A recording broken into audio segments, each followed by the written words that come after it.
Okay, so welcome back to video number 2. Hopefully you've watched video number 1 and the introduction to what we're doing here, but video number 1 from the skills drill taught you how to really manage your grip, how to manage that recoil of the handgun. And remember, if you worked on it like you should have, now you should have the ability to really control what the handgun's doing versus it controlling you. Never ever let your handgun control you, you got to control it. So the next thing we're going to talk about is we're going to talk about trigger management and how we're going to actually manage the trigger to get hits effectively both on the body and the head. Because remember, in the stages of fire, in your 4 strings of fire, in one of the stages you had to shoot 4 to the body and get 1 head hit. Okay, so I'm going to teach you how to do that right now. Once again, let's go ahead and unload that gun. So I've got an unloaded clear gun. Check it, double check it. Don't forget safety rules all the time. Safety, safety, safety. Okay, so let's talk about managing the trigger. And I'm going to give you 2 terms I want you to remember. I want you to remember accelerated pull and controlled pull, okay? And think of those as 2 defining terms of how we manage the trigger. Number 1, an accelerated pull is a pull where I manage the trigger very, very aggressively, and I literally accelerate through the trigger and pull it straight to the rear. So when I'm pulling the trigger, if you watch what my finger's doing, there's nothing to it other than me literally pressing straight to the rear. So it's just a press straight to the rear as aggressively as possible. Now you see my finger losing contact with the trigger here. That's not really the key part of the technique. The key part is move the trigger finger as straight to the rear as quickly as you possibly can and don't move the gun. Now you know how to do an accelerated pull. On your body shots in the 5x5 test, after you manage your recoil control drill and you've really learned how to control that recoil, you should probably be accelerating through the trigger each and every time, okay? Now, the controlled pull is the one I'm going to use on the head, or I use on any target that's harder.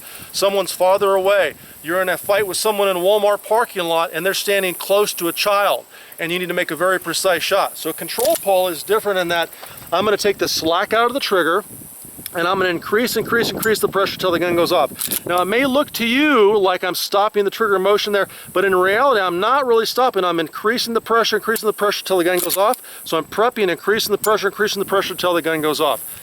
The reason for the control pull and managing the trigger like that is, once I prep the trigger, I know I'm very, very close to making the gun go bang. And because this is a harder shot at that point in time in the trigger management process, now I'm fixing the sights and making sure they're as correct as possible. But I don't want to be in the habit of stopping on the trigger. Meaning I don't want to prep the trigger, stop, wait for the perfect shot, and pull the trigger, because a lot of times I'll actually move the gun when that happens. Now, a key part of this technique is what happens after the gun fires. So the gun fires during recoil. As the slide is traveling, feeding a new round of the gun, and returning, I'm going to reset the trigger and re-prep it. So by the time the gun returns to the center line, and in real time it actually happens a little slower than that. But the point is, I want to begin my reset process as soon as I perceive the recoil. What I don't want to do is pin the trigger. Some of you may have been taught to pin the trigger, you know, in your police academy or wherever else you learn to shoot. Pinning looks like this, where we fire the shot, we hold the trigger to the rear, the gun resets, feeds the next round in, returns, and then you reset the trigger after recoil. So listen for the click. You hear that click? That was me resetting the trigger. I don't want to waste the time and do that. I want to teach myself to reset the trigger during recoil, or at least as soon after I have perceived the recoil to be happening based on the front sight lifting, so I can get the trigger reset as quickly as possible. My goal is, by the time the sight settles back down again, is to be ready to shoot, okay? Which means I need to have all of the trigger work done ahead of time, okay?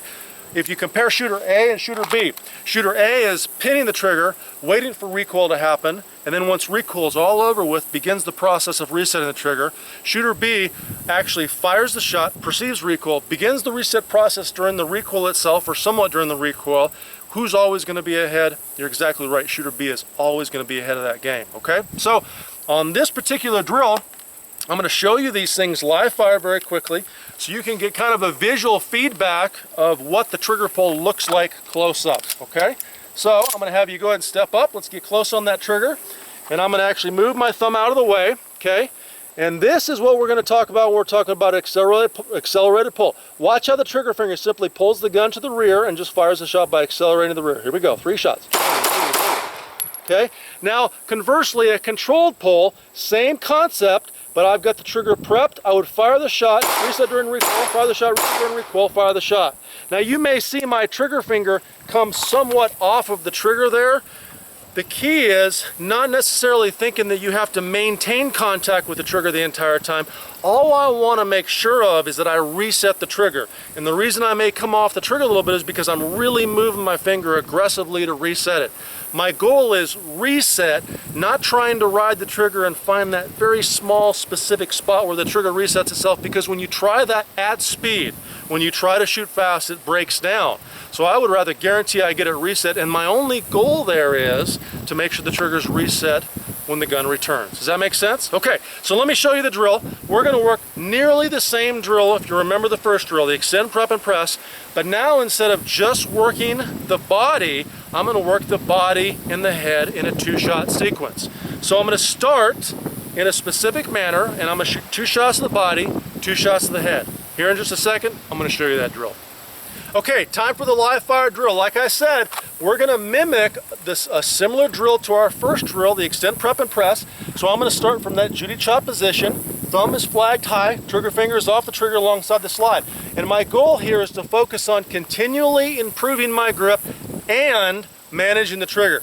Now I'm going to fire 2 shot sequences to the body, then rewind, and then do it to the head. You're going to hear a difference in my pace. As we talked about, my body shots, I'm going to be accelerating through the trigger. On the head, I'm going to use more of a control pull, which is prep, press, reset during recoil, and press the second shot. Let me show you what that looks like. Okay, accelerated pull, 2 shots to the body. Controlled pull, 2 shots to the head. Obviously, work my reload just like I would naturally do. Now I'm going back to the body. Accelerated pull, 2 shots to the body. Watching my recoil control, improving my grip, managing the trigger. To the head, 2 shots to the head. Good. Back to the body. Hear the difference in pace? And back to the head. Okay? And what I'm doing there is I'm basically teaching my brain to do the math, the mental math, based on the distance of the target and what my sights look like in respect to the target.